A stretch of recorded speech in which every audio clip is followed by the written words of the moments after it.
नमस्कार, मैं हूं अश्विनी।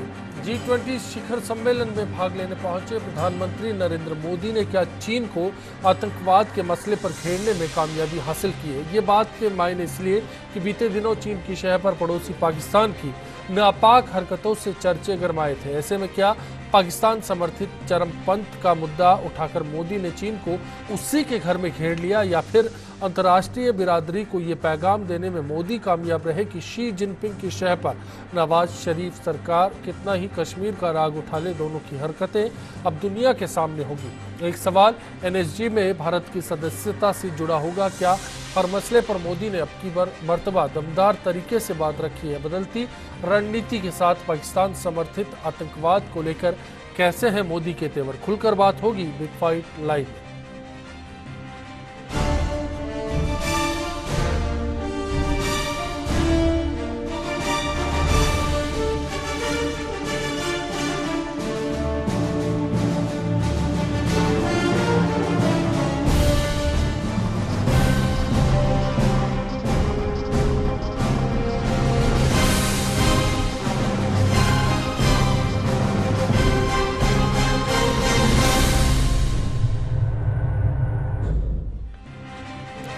बातचीत के दौर में आगे बढ़े उससे पहले एक रिपोर्ट पर नजर समझना चाहते हैं कि क्या कुछ हुआ G20 में जिनके मायनों पर आज हो सकती है बात।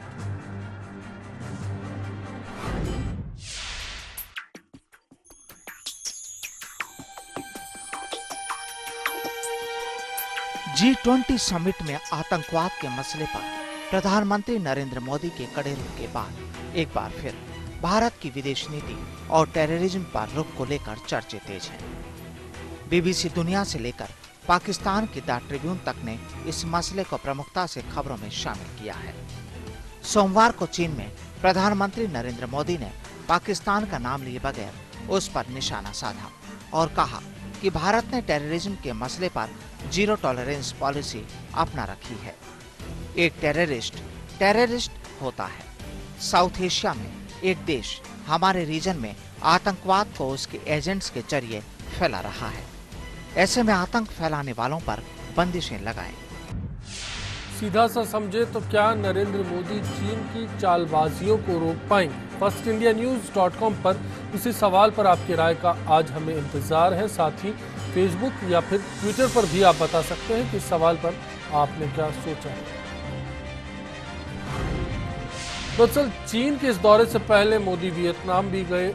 उसी बात को लेकर कई मायने थे। बलूचिस्तान, POK, ऐसे कई मसले हैं जिनको लेकर उम्मीद थी कि बात होगी, लेकिन सवाल पाकिस्तान समर्थित आतंकवाद पर ही आकर टिक गया और इसमें चीन की क्या भूमिका हो सकती है, दूसरा सवाल इस पर था। इन दोनों पहलुओं को समझने की कोशिश करें। चर्चा में हमारे साथ फिलहाल कांग्रेस से सुशील आसोपा जी जुड़े हुए हैं। भारत चीन संबंधों के जानकार डॉक्टर करोड़ी सिंह जी हमारे साथ हैं। साथ ही प्रोफेसर कर्मवीर सिंह जी बातचीत में हमारे साथ मौजूद हैं। कुछ ही देर में BJP नेता निमिषा मुकुंद भी हमारे साथ जुड़ जाएंगी। सबसे पहले मैं कर्मवीर जी आपसे जानना चाहता हूं कि जो तस्वीर G20 के दौरान नजर आई उसमें क्या मोदी अपनी पहले की भूमिका से कुछ अलग दिखे इस बार? जी अश्विनी जी, मोदी जी ने जो खास जोर दिया है G20 मीटिंग में वो चाइना को लेकर के था। शुरू से ये डिसाइडेड था कि चाइना को लेकर के जो कुछ इश्यूज है जिसकी वजह से दोनों देशों के रिश्तों में भी काफ़ी टेंशन चल रही है, उनके ऊपर फोकस किया जाएगा। पहला मुद्दा था NSG का लेकर के। हालांकि जब चीन के फॉरेन मिनिस्टर यहाँ विजिट पे आए अगस्त में, ये डिसाइड करने के लिए कि ब्रिक्स में देशों की जो मीटिंग होगी उसमें क्या एक एजेंडा होगा और G20 का एजेंडा सेट करने के लिए यहाँ आए थे, उसी समय भी ये मुद्दा उठाया गया था। भारत ने साफ तौर के ऊपर कहा है कि NSG की मेंबरशिप भारत को दी जानी चाहिए, वो इसके एक क्या कहते हैं सुटेबल भी है उसके लिए, क्योंकि भारत का जो ट्रैक रिकॉर्ड है वो बहुत ही साफ सुथरा रहा है। चीन का जो आपत्ति इस मुद्दे पर वो रही है कि मोरली ये लेजिटिमेट है चीन के लिए कि भारत को ये मेंबरशिप नहीं मिलनी चाहिए, क्योंकि उन्होंने NPT के ऊपर साइन नहीं किए हैं। अब दोनों देशों के बीच में डायलॉग चल रहा है। इंडिया की जॉइंट सेक्रेटरी जो कि डिसआर्मामेंट अफेयर्स को डील करते हैं और चाइना की जो डायरेक्टर जनरल है, उनके बीच में फोकस डायलॉग हो रहा है, और दूसरा दोनों देशों के फॉरेन सेक्रेटरी लेवल के ऊपर भी टॉक हो रही है। लेकिन सबसे इंपॉर्टेंट जो बात है वो है टेररिज्म को लेकर। मोदी जी ने साफ तौर के ऊपर कहा है कि चाइना जो है वो इसको लेकर के कि पाकिस्तान उसका एक स्ट्रेटेजिक पार्टनर है, इसलिए उसका सपोर्ट नहीं कर सकता, क्योंकि मसूद अजहर का जब यूएन में मामला आया था उसको बैन करने के लिए चाइना ने उसके ऊपर टेक्निकल होल्ड किया था। उन्होंने कहा था कि टेक्निकली ये एक पैरामीटर्स के ऊपर खरा नहीं उतरता है, क्योंकि ना तो उसके खिलाफ कोई इंटरनेशनल रेड कॉर्नर है वो जारी किया गया है। सो ये टेक्निकल होल्ड, इस तरह से मसूद अजहर को बचाने की चाइना ने कोशिश की है। ऐसा नहीं किया जाना चाहिए। मोदी जी ने कहा कि टेररिस्ट है वो ये टेररिस्ट होता है। इंस्पिरेशन है और इस पर ब्रेक लगाने की कोशिश इस G20 समिट के दौरान मोदी करते नजर आए। आपकी बात के ये मायने समझूं मैं? जी बिल्कुल, क्योंकि शुरू से ही उनका एक टारगेट रहा है कि एक तो एनएसजी का और दूसरा टेररिज्म को लेकर के, और साफ तौर पे भारत की चिंताओं से अवगत करा दिया गया है चाइना को। और चाइना ये मानता है कि एनएसजी में भारत को मेंबरशिप देने में जो सबसे बड़ा रोड़ा भारत का मीडिया और भारत के नेशनलिस्ट मानते हैं वो है चाइना। तो ये सेंटीमेंट से वो कहते हैं कि दोनों देशों के रिश्तों को खराब कर रहे हैं। दो चीजें हैं करोड़ी सिंह जी, एक बात तो एनएसजी का पहलू है और दूसरा पहलू है पाकिस्तान समर्थित आतंकवाद, जिसका चीन हमेशा से हिमायती रहा है। क्या नरेंद्र मोदी इन दोनों पहलुओं को ठीक से उठा पाए इस बार? देखिए अश्विनी जी, ऐसा है कि G20 में ये इश्यू नहीं है। इसको हम 3 स्तरों पे देखें। एक तो द्विपक्षीय बातचीत हो नेताओं के बीच में, एक G20 का कलेक्टिव डिसीजन हो, और एक छोटे ग्रुप जैसे ब्रिक्स वगैरह। तो 3 स्तर पे बातचीत हो। तो द्विपक्षीय स्तर पे मोदी जी ने बात की है सब नेताओं से, लेकिन G20 का ये इश्यू नहीं है। G20 जिस पर्पज से बना और जिस तरीका का उसका मैंडेट है वो बिल्कुल डिफरेंट है। G20 उस संदर्भ में बना जब विकसित देशों की अर्थव्यवस्था की गति धीमी गति से बढ़ रही थी और विकासशील देशों की अर्थव्यवस्था बहुत तेज गति से बढ़ रही थी। तो विकसित देशों की ऐसा सोच था कि विकासशील देश बहुत आगे जाएंगे, हो सकता है विश्व स्तर पे टेंशन हो, तो उन्होंने एक मैकेनिज्म तैयार किया। उसमें सेंट्रल बैंक के गवर्नर और फाइनेंस मिनिस्टर मिलेंगे, बातचीत करेंगे। ये उसका बिगिनिंग था। उसके बाद 2008 में जब वित्तीय संकट आया विश्व स्तर पे, विशेष रूप से, लेकिन मैं समझना चाहता हूं, क्योंकि भारतीय मीडिया पर अगर गौर किया जाए, पाकिस्तानी मीडिया की खबरों को देखा जाए, या फिर कुछ और अखबार, जब बीबीसी को भी हमने देखा, इन जिन पहलुओं को हमने अपनी रिपोर्ट में भी पेश किया, हर जगह आतंकवाद का जिक्र हुआ, पाकिस्तान का नाम साथ में आया और चीन की हिमायत की बात की गई। तो फिर G20 समिट से अचानक ये ध्यान भटकाने वाली जो बात है, उसके क्या मायने हैं? देखिए उसके मायने ये है कि हर देश की अपना राष्ट्रीय हित है और प्राथमिकताएं हैं। तो भारत के लिए आतंकवाद प्राथमिकता है, टैक्स इवेजन प्राथमिकता है, ब्लैक मनी प्राथमिकता है, जो कि हमारे प्रधानमंत्री ने बात की है द्विपक्षीय आधार पे। लेकिन जो G20 है उसका उद्देश्य बिल्कुल डिफरेंट है। तो शी जिनपिंग ने क्लियर कट कहा है कि जो स्लोगन दिया है G20 की इस 11th समिट में, वो ये है कि towards innovative, invigorate, interconnected, inclusive world economy. This is the slogan given. तो in this slogan there is no issue of terrorism anywhere. लेकिन उसमें यह है कि अगर अर्थव्यवस्था को ठीक रखना है, संकट से बचाना है, तो जो साइडलाइन से इश्यू आते हैं, राजनीतिक इश्यू हैं, सुरक्षा संबंधी इश्यू हैं, आतंकवाद से संबंधित इश्यू हैं, जो पेरिफेरी के इश्यू हैं, उनको भी हमें देखना पड़ेगा। लेकिन मुख्य रूप से ये एक आर्थिक समूह है और विश्व अर्थव्यवस्था को संकट से बचाए रखने का समूह है, जिसमें विकासशील और विकसित देशों में एक संवाद हो, समझ हो, और विश्व व्यवस्था को, आर्थिक व्यवस्था को हम सही तरीके से चला सकें। क्योंकि जो ये पहलू है, चलिए मान लेते हैं एक बार। सुशील आसोपा साहब, आपसे समझना चाहूंगा कि लगातार कांग्रेस के निशाने पर नरेंद्र मोदी की विदेश नीति रही है, खासतौर पर चीन और पाकिस्तान के लिहाज से। क्या इस बार राहत की बात है या फिर चिंता की बात है? भारतीय जनता पार्टी का टेररिज्म को लेकर के जो स्टैंड और उसका जो ट्रैक रिकॉर्ड रहा है, वही अपने आप में चिंता पैदा करता है। और ये बात कोई ज़्यादा पुरानी नहीं, 1990 में रूबिया का जो अपहरण हुआ, ड्रामा हुआ, नाटकीय अपहरण हुआ, मिला जुला खेल हुआ, उसमें बीजेपी सपोर्टेड गवर्नमेंट थी और 3 आतंकवादी बीजेपी के देखते देखते बीजेपी के सपोर्ट से छोड़े गए। बीजेपी खुद की सरकार बनी तो उनके जसवंत सिंह जी कांधार में 3 आतंकवादियों को छोड़ करके आए।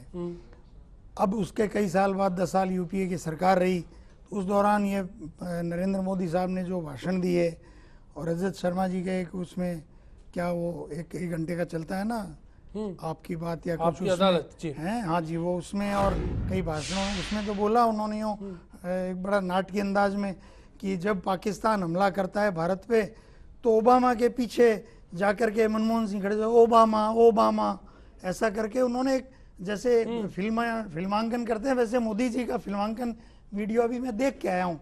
जी। तो वही मोदी जी कर रहे हैं वहां पर। वहां क्या कर रहे हैं? वही भी पाकिस्तान यहाँ आतंकवाद फैला रहा है लगातार। 5 दिन से सीज फायर का उल्लंघन हो रहा है। परसों हमारा एक जवान शहीद हो गया और वो G20 जिसका कोई लेना नहीं देना नहीं, आपको करना है तो अमेरिका को कहिए ना।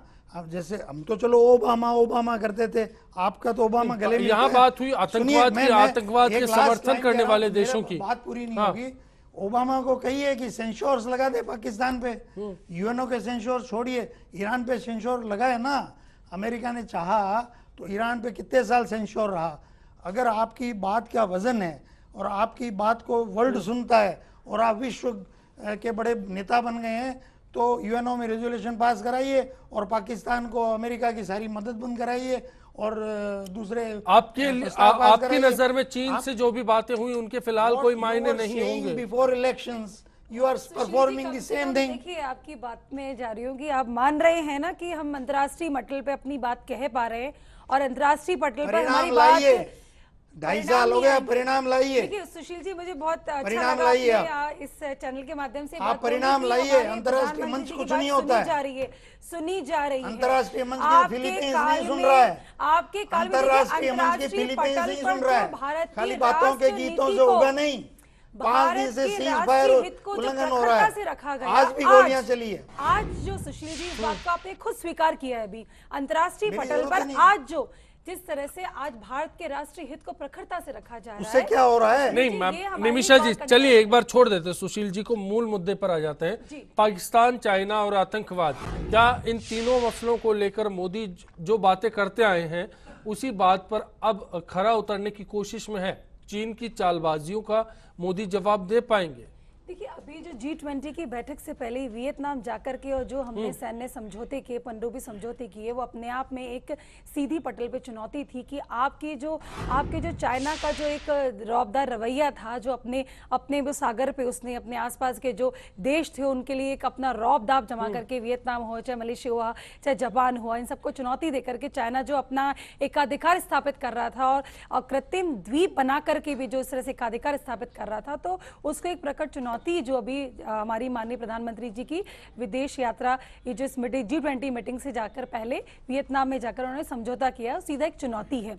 और भले ही चाइना को अंतर्राष्ट्रीय न्यायालय द्वारा भी चुनौती दी गई, लेकिन उसको एक हटा करके चाइना जो अपना एक रौब जो झाड़ रहा था उसको सुनिश्चित तौर पर एक चुनौती मिली। आप कहना चाह रही है कि बैलेंस करने की कोशिश की गई, लेकिन इसमें पीओके में बनने वाले जो चाइनीज इकोनॉमिकल कॉरिडोर है उसमें भारत की चिंता कहीं निकल कर आई, चिंता जताई है और सुनिश्चित तौर पर कहाँ बात हुई क्या?